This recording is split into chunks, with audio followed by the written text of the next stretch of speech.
Well, it's finally here. Striker's Succession has finally arrived, and it's been the talk of the town in both my YouTube and my Twitch channel. All week, I have been dedicating my time and efforts into figuring out Striker's Succession so I can hopefully put something that's quick and easily digestible for you to understand. I will do my best to make sure that this video doesn't drag on and it isn't longer than it needs to be. So let's go over what you need to know. Please note that in the making of this video, there are upcoming buffs and patches that are going to be brought to our toolkit. So I'm going to be making this video in a two-part video. This first part of the video, I'm going to be dedicating to PVE only. And the next week, I'm going to be dedicating the second part of the video towards PvP. My reasoning for doing this is that some of the updates that are coming next week are going to be giving us a direct buff towards PvP. And I feel like it would be a better opportunity to explore and experiment when those are live to give you guys a better opinion on how PvP is going to be, rather than having to revisit this and remake this. Do also note that the update that will also be coming is actually going to be improving our PvE. However, I feel like the changes that are going to be made are going to reflect a direct improvement in PvE, but the main bulk of what you need to know, I feel like I can explain this to you now. Let's go through this.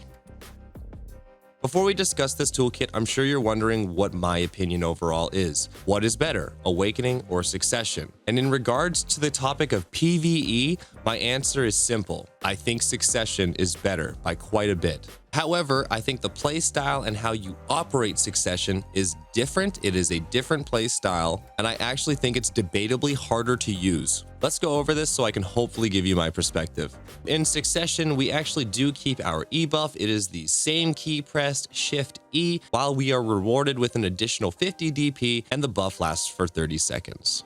After the flow of multiple combos that you can use, we also get the Discharge Energy, which is an evasion and DP buff for about 5 seconds. And when using Wolf's Fang, it gives us HP recovery for 200. I don't think this is anything crazy. 5 seconds is debatably a little bit short depending on what you're doing and how you're doing it, but in some cases it's a nice touch. Over here we have Prime Crimson Fang, and this move also has a frontal guard. We also have Prime Fist Fury. This move is unprotected, but it actually allows HP recovery, and in certain places in PvE, this HP recovery can actually come through quite a bit. Next down the list we have Adamantine. Adamantine still has its frontal guard, and it still is a stun on good hits. Next, we have Knee Hammer, which now has an added frontal guard, but the stiffness for PvP has been removed. Going down the list, we have Somersault, which is still a floating on good hits. Next move, we also have Hidden Claw, which still offers the invincibility while stepping backwards. Some of the hard hitters that we have, Roaring Tiger, has been kept in the toolkit.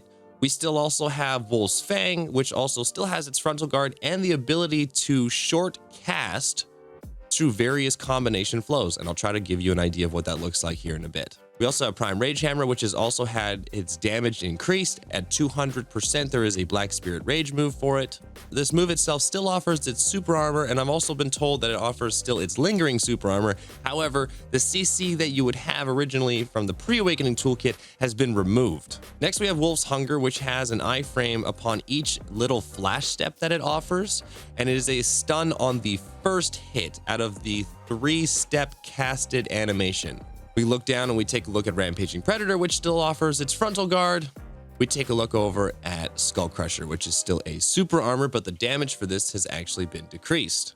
All right, we've gone over the skill tree for Succession. Boy, that was overwhelming. But this first part of the video is catered towards PvE, and I want to explain why I think this is better. The rebam that I used to use was actually Iron Fist Fury. The reason why I chose Iron Fist Fury in my toolkit was because I wanted to have another super armor added to my toolkit.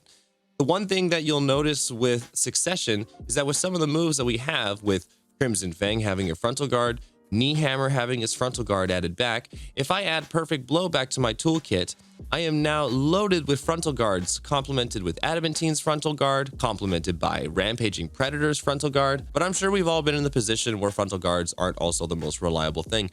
So one of the other things that we should make note of is also the super armors. Let's go back to the pre-awakening toolkit for a second. We still have our lingering super armor from Mass Destruction. We still have our lingering super armor from Rage Hammer, And on top of that, you also have the ability to control a longer super armor through Crouching Wolf. I've gone ahead and turned on my keybinds here. Now do note that I have Crouching Wolf here. This is actually hotkeyed. So if I press the hotkey and hold space, this entire animation is a super armor. The stamina consumption is pretty heavy, roughly about 35 stamina consumption if you hold it for its entire animation.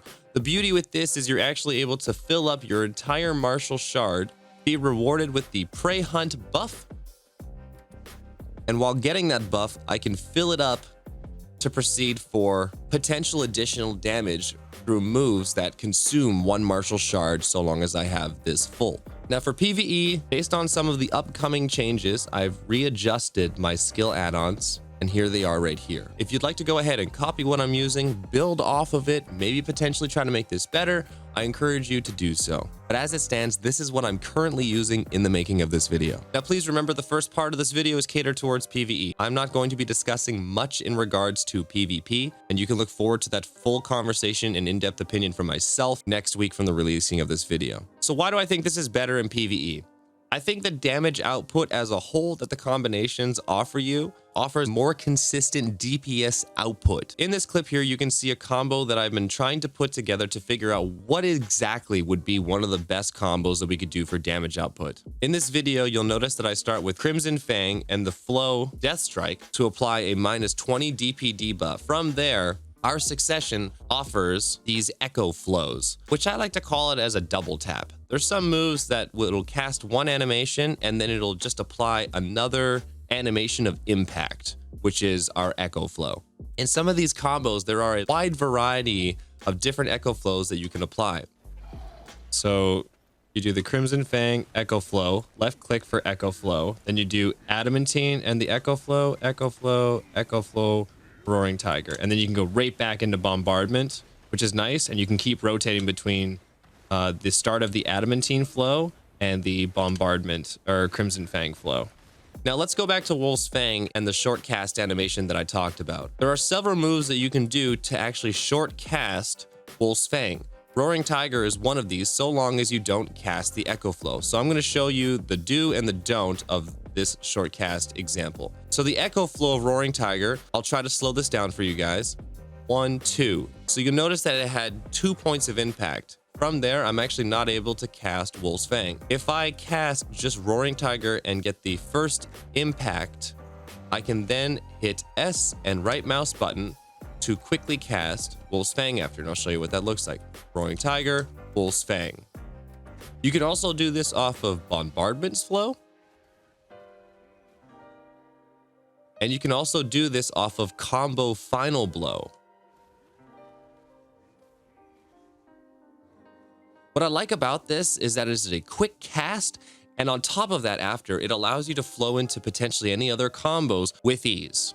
For example, Roaring Tiger, cast, and I'm already into another combo of my choice.